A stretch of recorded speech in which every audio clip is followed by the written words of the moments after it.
It's your girl Diamond Drip, bringing you the insights and strategy you need in 15 minutes or less. This episode is all about what it would take to hire somebody who is in the US to work for my US-based business. When I thought about hiring somebody in the States for my business, I thought that the biggest expense was going to be the hourly rate difference, because with my overseas assistants, I pay anywhere from $7 to $8 depending on the agency that I use. If you want to check out more about my experience with overseas virtual assistants, I highly suggest that you check out episode 6 of this podcast. With US-based employees, especially with how much I network with solo entrepreneurs, I know that many virtual assistants in the US start at least $25.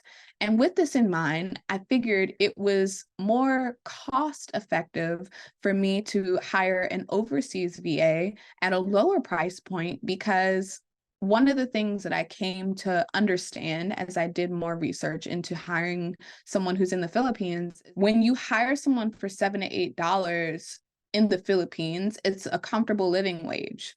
Here, I knew that at a minimum, I would have to start at 15 because I live in the state of Maryland.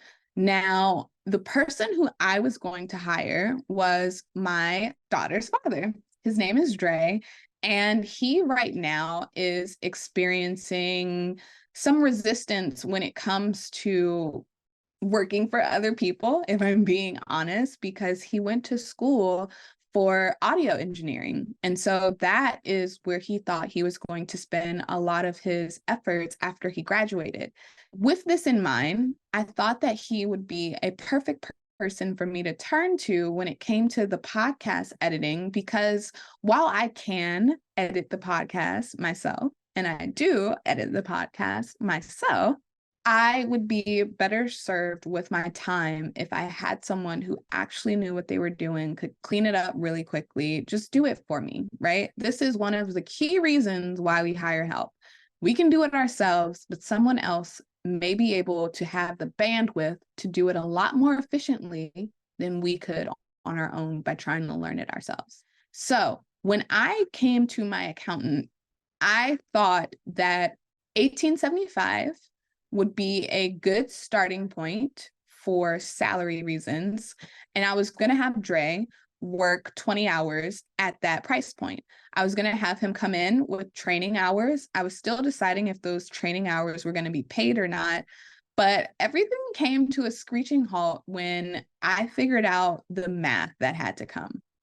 When I worked as a W-2 employee, I used to use this paycheck calculator to calculate how much money I might take home at the end of 2 weeks. I used this calculator to help me solidify the information of $18.75 for $20 a week. And in that, it tells you how much gets taken out for FICA, Social Security, and something else. If you want to know more about the actual calculator, I will link it in the show notes. This was the information that I came to my accountant with. He then told me about Gusto's employer tax calculator, which I will also be linking in the notes below, which helped me kind of figure out what it would cost me per year per employee with those numbers. So on the actual calculator, it has you identify what state you are in. It has you calculate the annual wage based on whatever hourly you want to. And this is where having an accountant with you while you're doing this math kind of comes in, because there is something on the calculator called an SUI rate. And that rate is assigned to you by your state, and each state has different requirements. Your rate can be influenced by the length of time your business has been operating, the number of employees you have, and other factors. My accountant just told me to put 1% here because I am a solo entrepreneur. This is my first employee, and it's only been about 4 years. 3 technically, I think, with this current business that I'm in, because I had 2 businesses at one point. And then you're able to calculate. So if I were paying Dre $18,000 a year. The total annual cost to hire him would be $19,504, with 261 of that going to Medicare tax, 42 of that going to FUTA, and Maryland unemployment tax taking out $85. And then, of course, the biggie, which is Social Security tax at $1,116.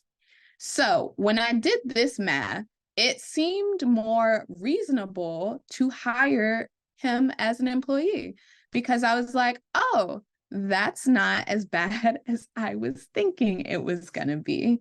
I was thinking like 30,000. This should be, doable kind of.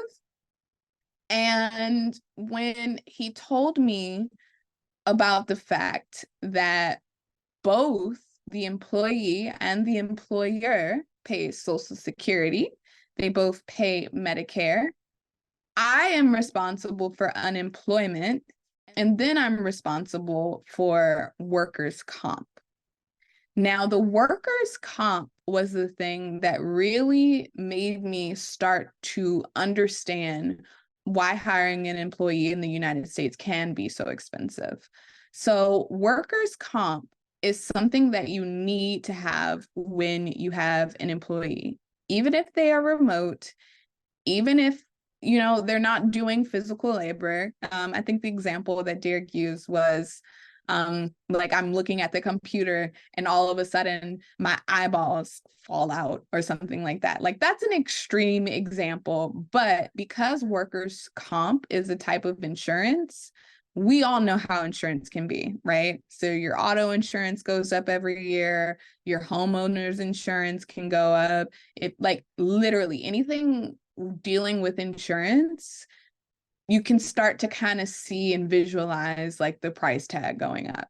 So I asked Derek what it would be like if we didn't have to worry about the Social Security tax and the Medicare tax and the FUTA and the Maryland unemployment tax and the workers' comp. Like, what if we didn't have to worry about those things and he just worked for me as a 1099 employee? Now, we explored this path just so that I could have an understanding of what that would look like. But I knew it wasn't going to be ideal because DeAndre has kind of been working 1099 jobs for the past 6 years, and he wanted something to where he wouldn't have to worry about taxes.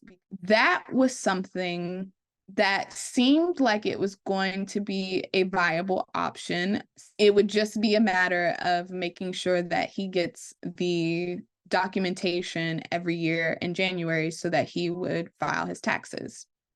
To say that I was surprised at the numbers feels like an understatement. And I feel like some of the reasons behind us eventually going down the path that we are going on, which is one that's going to be more beneficial for Dre anyway, which is I'm going to help him start his LLC. The difference with having an LLC versus a 1099 employee is that he gets to learn what it's like to run a business. He gets to learn what it's like to onboard a client, and he can take the knowledge of working with me as a client on my podcast. He can take that information and build himself a business where he can do this for other people, or he can figure out what it is that he wants to do under the LLC that he started.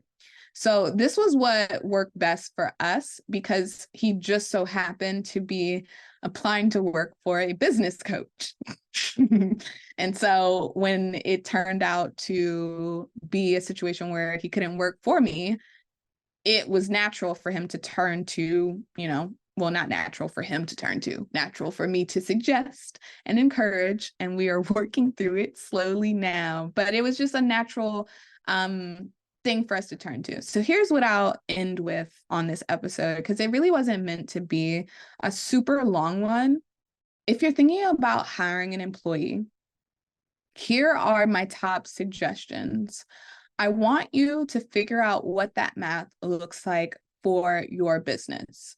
So if you can, go to the Gusto link, go to the Gusto link and figure out what those taxes look like for you. Like if you are hiring an employee at a rate that is going to be livable, in your opinion, look and crunch that math to see what you are looking at as an employer. And then if you have a source to check and see what the unemployment insurance might look like, I highly recommend that too. Because once you have all of that information of how much it'll cost to actually hire the employee, and you still be able to grow and scale your business, you want to double check with the paycheck calculator to make sure that it's a livable wage that they can be comfortable with. Because what you don't want to run into is with the overseas assistance, I was able to get a lot of things done at a livable rate for them. But then when